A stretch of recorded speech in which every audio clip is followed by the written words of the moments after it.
नमस्कार, आदाब, सत श्री अकाल, जय भीम, जोहार। मेरा नाम है नवीन कुमार। अगर हम कहें कि बीजेपी में महत्वाकांक्षाओं की सबसे बड़ी जंग शुरू हो चुकी है तो आप मानेंगे? आपका जवाब हम जानते हैं, लेकिन राजनीति की घटनाएं बताती हैं कि यूपी चुनाव से पहले ही मोदी और योगी के बीच तनातनी अपने चरम पर पहुंच गई है और मोदी के संभाले नहीं संभल रहे हैं योगी। समझिए कैसे। 2010 में सलमान खान की एक फिल्म आई थी दबंग। उस फिल्म में सोनाक्षी सिन्हा का एक डायलॉग था, बड़ा मशहूर हुआ था, थप्पड़ से डर नहीं लगता साहब, प्यार से लगता है। अगर कोरोना के संदर्भ में इस डायलॉग को दोबारा से लिखा जाए तो यह कुछ यूं बनता: कोरोना से डर नहीं लगता साहब, कांवड़ की जिद से लगता है। धर्म के नाम पर इंसानियत के साथ अधर्म से लगता है। मनुष्यता के विरुद्ध राजनीति की क्षुद्रताओं से लगता है। जी हां, कोरोना की तीसरी लहर की आहट को लेकर दुनिया में छाई बेचैनियों के बीच बीजेपी की नौटंकियां कम होने का नाम नहीं ले रही हैं। जी हां, नौटंकी। गंगा जल को टीका समझने वाले उत्तराखंड के एक मुख्यमंत्री को तो बीजेपी ने निपटा दिया, लेकिन प्रधानमंत्री नरेंद्र मोदी के आदेश को पतंग बनाकर हवा में उड़ा देने वाले योगी आदित्यनाथ से कैसे निपटेगी बीजेपी? आपको यकीन नहीं हो रहा होगा, लेकिन सच यही है कि योगी अब मोदी को लगातार आंख दिखा रहे हैं। प्रधानमंत्री की एक नहीं चल रही है उत्तर प्रदेश के मुख्यमंत्री के सामने। आप कहेंगे इतनी तो तारीफ की थी बनारस में। देश का सबसे बड़ा प्रदेश, जिसकी आबादी दुनिया के दर्जनों बड़े बड़े देशों से भी ज्यादा हो, वहां कोरोना की दूसरी वेव को जिस तरह यूपी ने संभाला। ये बात कही थी प्रधानमंत्री ने, लेकिन बनारस के दौरे पर योगी आदित्यनाथ की मुक्त कंठ से तारीफ प्रधानमंत्री के दिल से निकले उद्गार नहीं थे, उनकी मजबूरी थी। योगी की तारीफ करके मोदी ने अपनी इज्जत बचाई है, क्योंकि वो ये संदेश नहीं देना चाहते थे कि योगी मोदी की सुन नहीं रहे हैं। लेकिन अगले ही दिन ये भेद खुल गया, वो भी दिल्ली में। 16 जुलाई को जिस वक्त प्रधानमंत्री नरेंद्र मोदी 6 राज्यों के मुख्यमंत्रियों को कोरोना की तीसरी लहर को रोकने के लिए नसीहत दे रहे थे, ठीक उसी समय योगी आदित्यनाथ की सरकार सुप्रीम कोर्ट में उनकी नसीहतों की धज्जियां उड़ा रही थी। मोदी समझा रहे थे कि तीसरी लहर को हल्के में नहीं लेना है, जो भूलें दूसरी लहर के दौरान हुई हैं उनसे सबक लिया जाए, व्यवस्था दुरुस्त की जाए, चाक चौबंद की जाए, किसी भी तरह की ढिलाई न बरती जाए। और उत्तर प्रदेश की सरकार उसी समय देश की सबसे ऊंची अदालत में कह रही थी कि मिलॉर्ड, कोरोना अपनी जगह, लेकिन हम तो कांवड़ यात्रा कराएंगे। जबकि इस सुनवाई में केंद्र सरकार ने कहा कि हम कांवड़ यात्रा के पक्ष में हरगिज नहीं है। बाकायदा अफिडेविट दाखिल करके मोदी सरकार ने कहा कि कोरोना को ध्यान में रखते हुए राज्य सरकारों को हरिद्वार से गंगा जल लाने के लिए कांवड़ियों को जाने की अनुमति नहीं देनी चाहिए। जहां तक धार्मिक भावनाओं का सवाल है तो कुछ जगहों पर टैंकर में गंगा जल रख दिया जाए और उसे ही श्रद्धालु आसपास के शिव मंदिरों में चढ़ा दें, अभिषेक कर दें। वो भी तब जब सोशल डिस्टेंसिंग और मास्क वगैरह के गाइडलाइंस का ठीक तरीके से पालन किया जाए। उत्तराखंड की सरकार तो मान गई, लेकिन योगी आदित्यनाथ नहीं माने। उनकी सरकार ने मोदी की नसीहतों और सुप्रीम कोर्ट में सील ठप्पे के साथ दी गई केंद्र के मशवरों को दरकिनार करते हुए कांवड़ यात्रा की मंजूरी दे डाली। यह सीधे सीधे मोदी की नजरअंदाजी थी।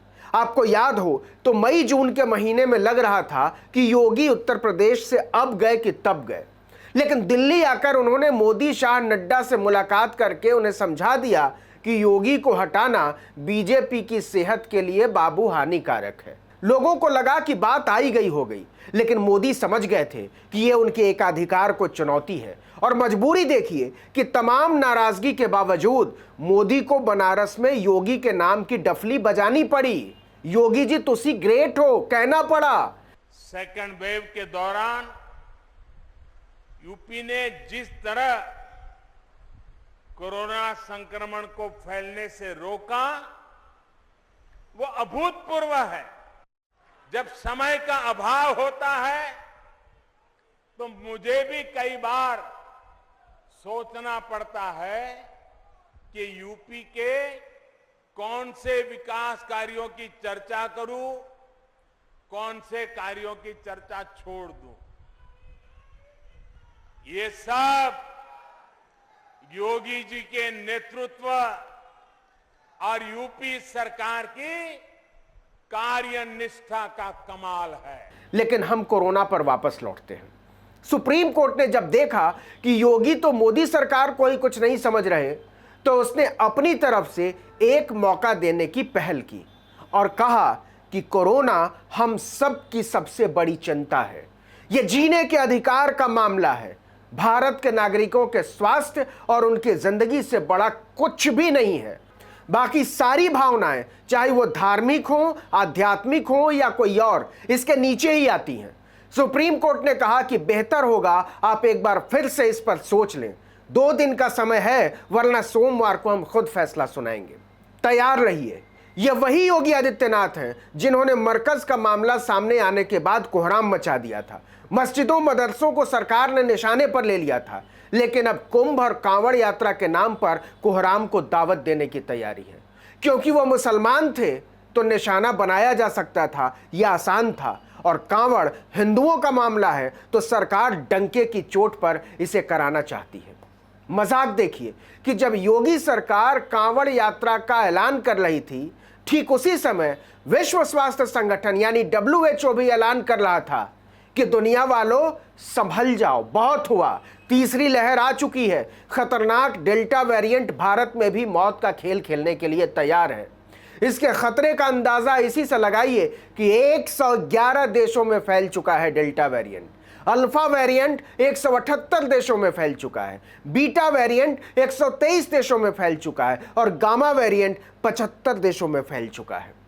भारत में टीकाकरण अभियान का बाजा बज चुका है।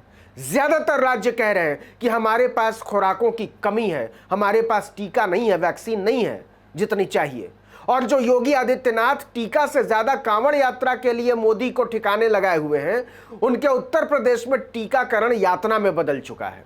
नोएडा जैसे शहर में जिला अस्पताल तक में बिना रजिस्ट्रेशन के टीका नहीं लग रहा है, और रजिस्ट्रेशन कराने जाइए तो हफ्तों बाद का भी स्लॉट खाली नहीं है। यूबीएस सिक्योरिटीज इंडिया की चीफ इकोनॉमिस्ट तन्वी गुप्ता जैन का कहना है कि कई राज्य पाबंदियों में ढील दे रहे हैं, मॉल और रेस्तरां खोले जा चुके हैं, बाजारों में भारी भीड़ उमड़ रही है। इससे तीसरी लहर का जोखिम और बड़ा हो गया है। लेकिन सरकार को कराना है कांवड़, कुंभ, लगाना है जमावड़ा। यूबीएस की रिपोर्ट के मुताबिक पहले भारत में औसतन 40 लाख डोज हर दिन लगाए जा रहे थे टीके के। अब यह संख्या 34 लाख तक गिर गई है। यह स्थिति इसलिए भी खतरनाक है क्योंकि अब 45% केस ग्रामीण इलाकों से सामने आ रहे हैं। लेकिन योगी आदित्यनाथ को मजाक सूझ रहा है।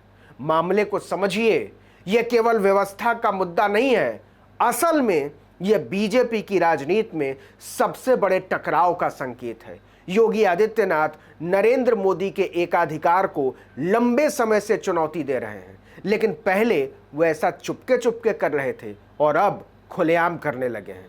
अब तो स्थिति यह है कि वो कोरोना जैसे गंभीर मुद्दे पर भी केंद्र सरकार के निर्देशों को कुछ नहीं समझ रहे हैं। तो क्या ये महत्वाकांक्षाओं की लड़ाई है या फिर भारतीय जनता पार्टी में आंतरिक लोकतंत्र का आगमन? आप चाहे जो समझें, लेकिन उत्तर प्रदेश में योगी को दरकिनार करके चलना मोदी के भी बस की बात नहीं रह गई है। इस वीडियो में इतना ही, लेकिन अगर आपने आर्टिकल 19 इंडिया को अब तक सब्सक्राइब नहीं किया तो कर लीजिए। यूट्यूब पर देख रहे हैं तो सब्सक्राइब बटन दबाइए, और अगर फेसबुक पर देख रहे हैं तो लाइक और फॉलो कर दीजिए। लिंक है, इसको शेयर कीजिए ज़्यादा से ज़्यादा लोगों के बीच और कमेंट करके बताइए हमारा वीडियो आपको कैसा लगा। नमस्कार।